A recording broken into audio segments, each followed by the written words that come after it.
Asking saves kids. The courthouse restoration is honored and preparing an emergency kit. This and more up next on this week's edition of Lexington Now.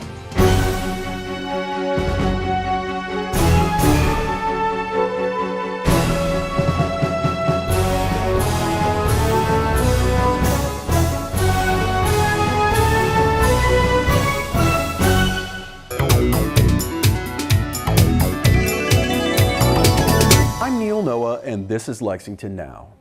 Are there unsecured guns around your home?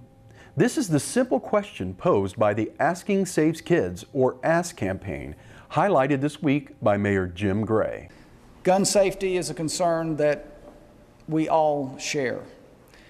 And the ASK campaign, Asking Saves Kids, is a really remarkably effective way to save lives.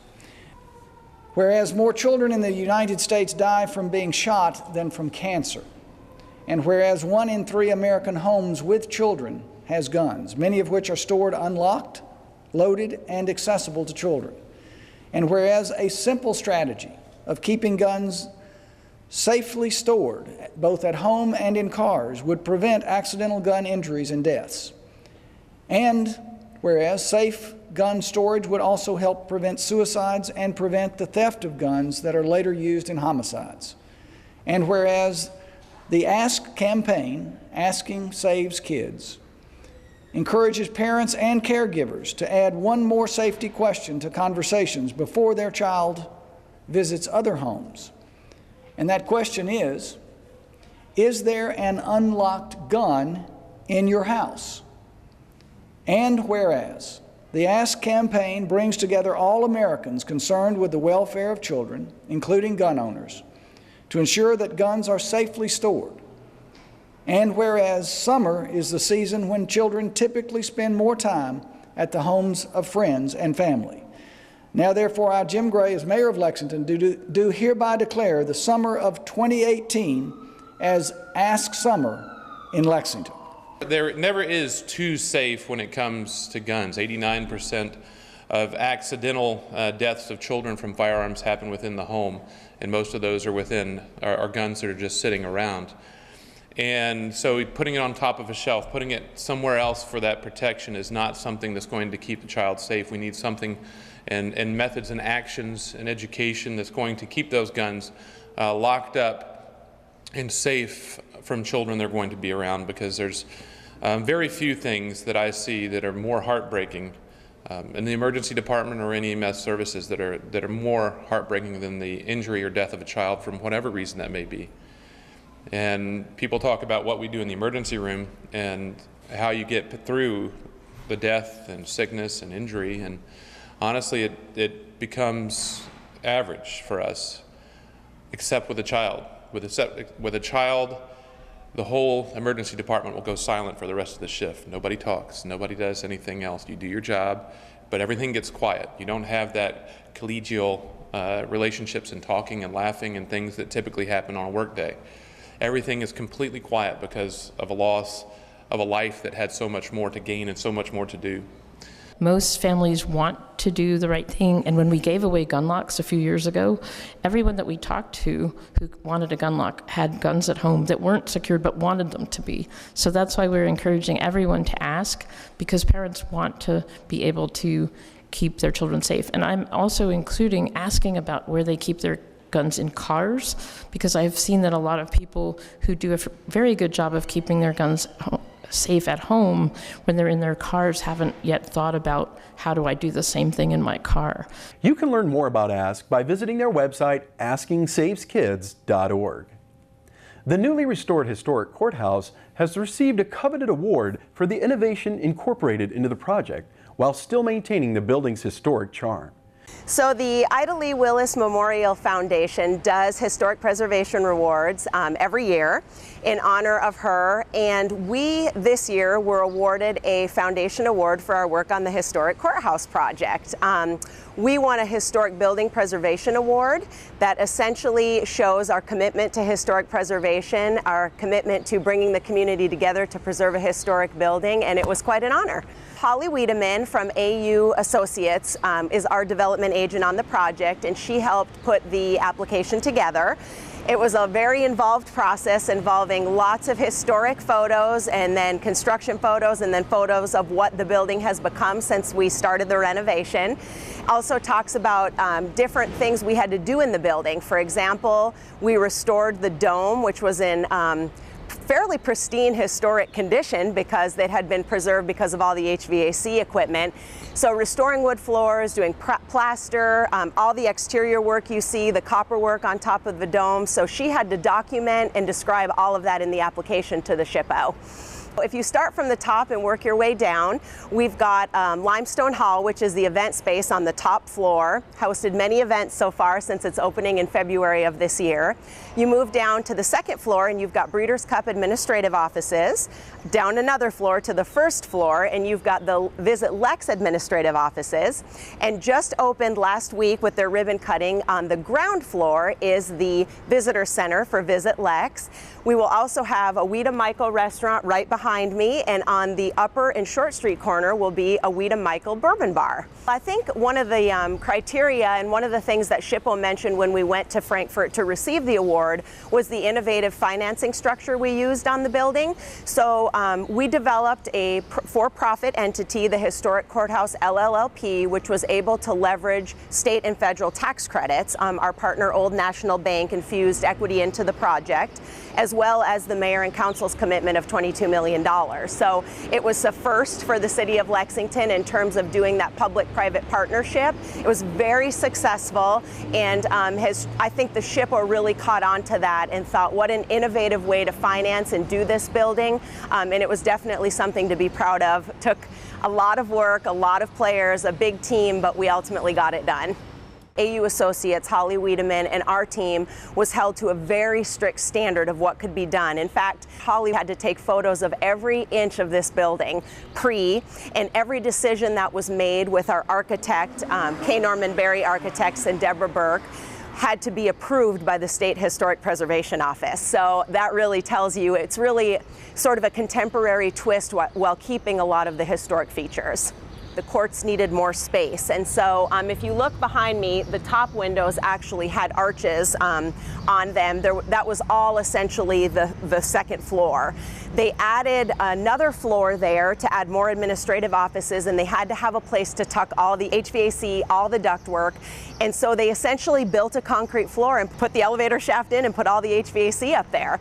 So having done that, they added drop ceilings and those types of things to make more space for the courts and for offices, but in a weird twist, it actually ended up to preserve a lot of what was up in the dome. So all of the intricate work you see in the dome, the arches, a lot of the faces, all of that was actually preserved because nobody really went up there and touched it for all of those years. It's a huge thanks to the City Council, to Mayor's vision on the project, the Council's vision, and then all of the folks who have businesses and reside and use the area for bearing with us as we did the construction. And we're just so excited the building is open, has life again, and is interfacing with all of those around the building as well. You can visit the historic courthouse at 215 West Main Street. Are you ready for an emergency? Find out after the break.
I'm Sergeant Randall Combs with the Lexington Police Traffic Unit.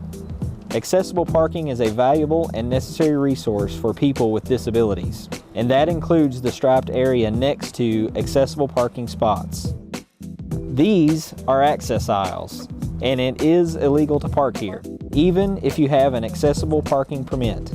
Access aisles are necessary for me to get into my vehicle.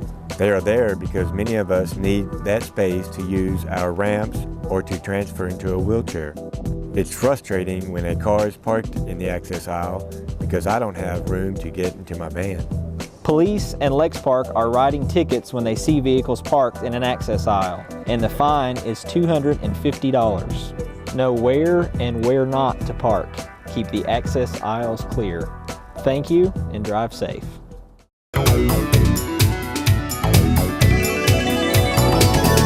Welcome back to the show. Lexington is susceptible to various hazards, from weather such as tornadoes, floods, and blizzards, or industrial accidents. And in the event of such an emergency, would you be prepared? John Bobel of Emergency Management tells us what needs to be in your emergency kit. Hi, I'm John Bobel from the Lexington Division of Emergency Management. Today we want to remind you that it's important for everyone to have an emergency kit in their home, in their office, and their car. The most important one, though, is your home emergency kit. You should have all the supplies you need to be self-sustaining for at least 3 days. That includes food that doesn't need to be cooked, a 3-day supply of water, typically 1 gallon per person, and don't forget your pets. A gallon of water per day per pet is recommended. Make sure you have a first aid kit, and your first aid kit should include at least 3 days worth of medication that you take for any recurring condition. Make sure you have a battery-operated radio, flashlights, and the other essential items that you might need to be comfortable during an emergency. It's also a good idea to include another change of clothing, just in case. You should pack this in a backpack or other container so that in case you have to leave your home, you can grab the kit and go. You can find out more information about emergency kits on the Lexington Emergency Management website at bereadylexington.com. If you have questions about emergency kits or anything else about being prepared for emergencies, please give us a call at 859-280-8080 or email us at dem@lexingtonky.gov. Just having an emergency kit may not be enough if you don't know when an emergency might strike. This is where emergency alerts come in, to help you know when to take action, and knowing is half the battle. Hi, I'm John Bobel from the Division of Emergency Management here in Lexington. Here's a reminder so that you can make sure that you get all the necessary emergency alerts and warnings. There are lots of ways to do that. You can use your cell phone. You can sign up for many of the services that are available in the community for emergency weather alerts and warnings. Or you can sign up through our website, bereadylexington.com, for the Lex Alert service. The best way, however, is for everyone to have a NOAA weather radio. The newer weather radios will be programmed so that you get alerts just for Fayette County or Fayette County and the surrounding counties. They're easy to program. You can also get weather radios that have assistive devices built in with lights and bed shakers and other types of alerting devices so that you get the alerts when you need them. The radios are relatively inexpensive, about $30. They typically have battery backups, so even if the power goes out, you'll know what's happening in the weather throughout your community. A NOAA weather radio is your best defense for getting caught unaware of emergency situations and dangerous weather. So remember, a NOAA weather radio, it's easy to get, it's easy to set up, and it's the best way to get emergency alerts. For more information about emergency preparedness, visit our website, BeReadyLexington.com. You can call us at 859-280-8080 or email us at dem@lexingtonky.gov. I'm John Bobel from the Division of Emergency Management here in Lexington. And I want to introduce you to a new service we have called DeafLink. DeafLink provides signed emergency warnings to the deaf and hard of hearing community, as well as blind and other people who use assisted devices to hear messages.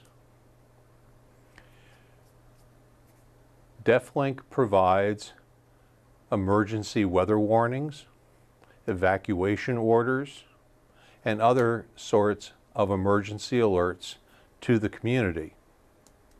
All you have to do is to go to our website, BeReadyLexington.com, and register for the DeafLink service. It's easy to do. Once you register and indicate what type of alerts you want to get, the alerts will automatically come to your email address, or you'll get an emergency text message. The alerts will come to you in forms of an email and also a video file that shows the signed alert along with the closed caption message for the alert. This is important, especially for weather events like tornado warnings, severe thunderstorm warnings, and in the wintertime, severe weather or blizzard alerts. We hope you'll take a look at the DeafLink service. For more information about the DeafLink program, you can call us at 859-280-8080, or you can email us at dem@lexingtonky.gov. For more emergency information, visit BeReadyLexington.com. On this week's televised schedule, there are a couple of meetings. The Transportation Policy Committee, followed by the Board of Architectural Review on Wednesday, and the Planning Commission meeting on Thursday. These meetings will be live on Channel 185 and on our live stream, and you can find any televised meeting archived at lexingtonky.gov/LexTV, or find our other programming here or on YouTube channel LexTV. That's all for this week. Keep up with us on social media and check out the latest traffic updates on Twitter at LexRex, or catch our live traffic cams on lexingtonky.gov. For the staff and producers at LexTV, I'm Neil Noah, and that's it for now.